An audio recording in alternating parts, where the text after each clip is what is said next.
that this technology is so sophisticated and manipulative that it really renders most people quite vulnerable. Mithali, so great to have you on the program today. Thanks for inviting me. Your team filed 7 lawsuits back in November. How many people have reached out to you since then? So in total, in regards to chatbot harm, we've had conservative estimate over 200 people. Wow. That's across platforms. I don't know. I'd say the overwhelming majority of those are in regards to ChatGPT, but certainly some others as well, including Character AI, which were the first cases we filed in the chatbot realm. Where are they coming from? I mean, you're in the US, you're in Atlanta, but where are they coming from? Many states in the US, they've come from Canada, but they've also come from a number of countries around the world. We've seen cases from Australia, South Africa, Brazil, several countries in Europe. So, I mean, truly, this is a global problem. I want to talk about Alan Brooks. Of course, he's a Canadian, someone we've interviewed on our show. You know, what is unique about his case in your mind? Alan still strikes me as unique because his was the first case where I really started to understand what is now being referred to as AI-induced psychosis or AI-induced delusional disorders. When Alan first approached me through an email, a cold email, I actually did not respond right away because it seemed too fantastical to be legitimate. And I sat on it for a while until I started to really understand this phenomenon.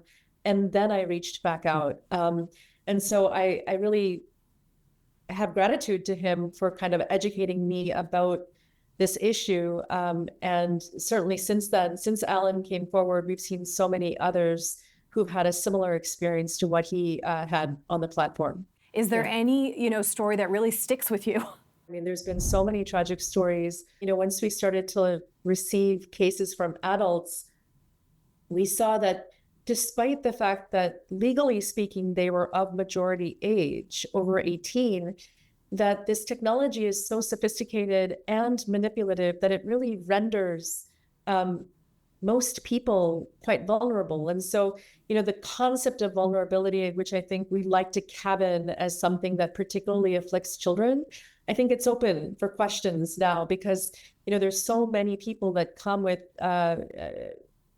characteristics that could lead them to be particularly susceptible to this technology that we're seeing, people of sound mind and body kind of being trapped down the rabbit hole of these chatbots. And so whether they're neurodivergent, whether they have a pre-existing mental health disorder or not, whether they are veterans, elderly, they've gone through a breakup, we've seen these chatbots really kind of seize upon or prey upon the emotional vulnerabilities that people have, whether they're children or adults. You say chatbot makers are to blame. Why? Because they've designed their chatbots in a manner that actually mimics human behavior. And so it's by design.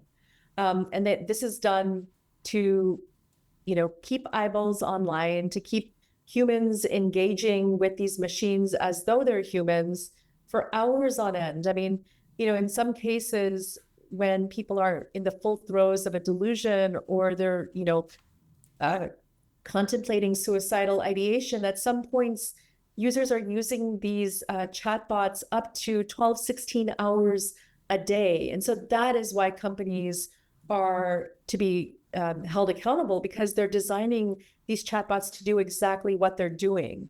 And they're then deriving profit from that. Mithali, what are the main claims in your lawsuit? We have alleged violations of product liability, consumer protection, that these are unfair and deceptive practices that deserve consumer protection. We've also alleged that these chatbots are acting like psychotherapists without proper licensing, and so that in itself is a violation of law. We've argued in cases involving suicide, wrongful death, and survivor claims. So it's really a mix of arguments that we're applying legal frameworks that have been around for decades. And so I firmly believe that we have laws in the books that know how to really deal with these issues. yes, of course, we need new laws too, but we also know as societies, we know how to regulate products and oversee harm to consumers. You mentioned character AI, and we all remember the public case of 14-year-old Sewell Setzer, who died by suicide after talking to a chatbot. Character AI recently agreed to settle, right, with that family. What does that tell you about future cases?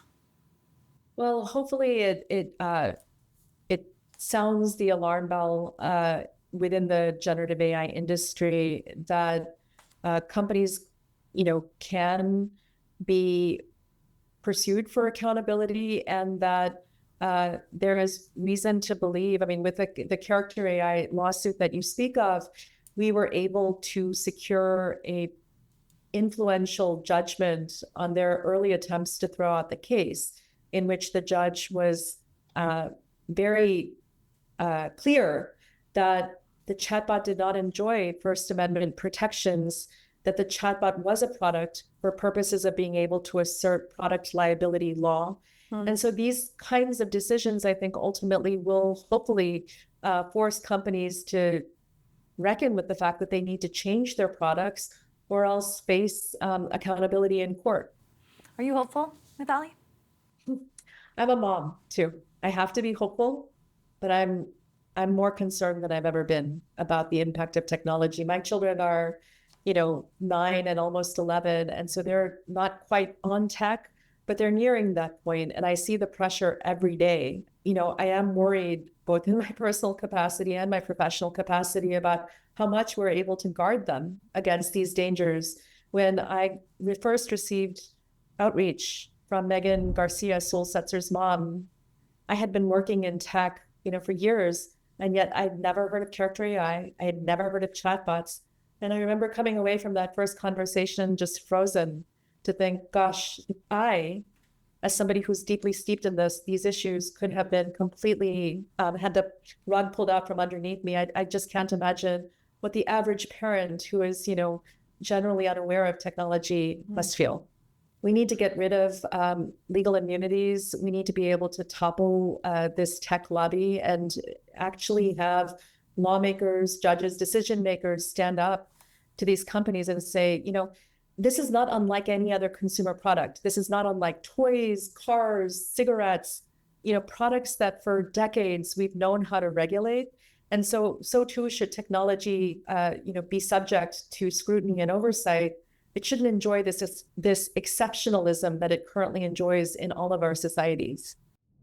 We reached out to both companies Mithali mentioned. OpenAI did not directly address the lawsuits, but told us their thoughts are with all those impacted. Among its safety improvements, the company says it has worked with more than 170 mental health experts to help the chatbot recognize signs of distress, respond with care, and guide people toward real-world support. OpenAI says GPT-5 responses are now significantly less likely to fall short of its safety standard. As for Character AI, the company has banned users under 18 from having open-ended chats with characters, aka chatbots, and says it's added better tech to verify age. The company's safety page now directs users to 1,500 mental health services around the globe.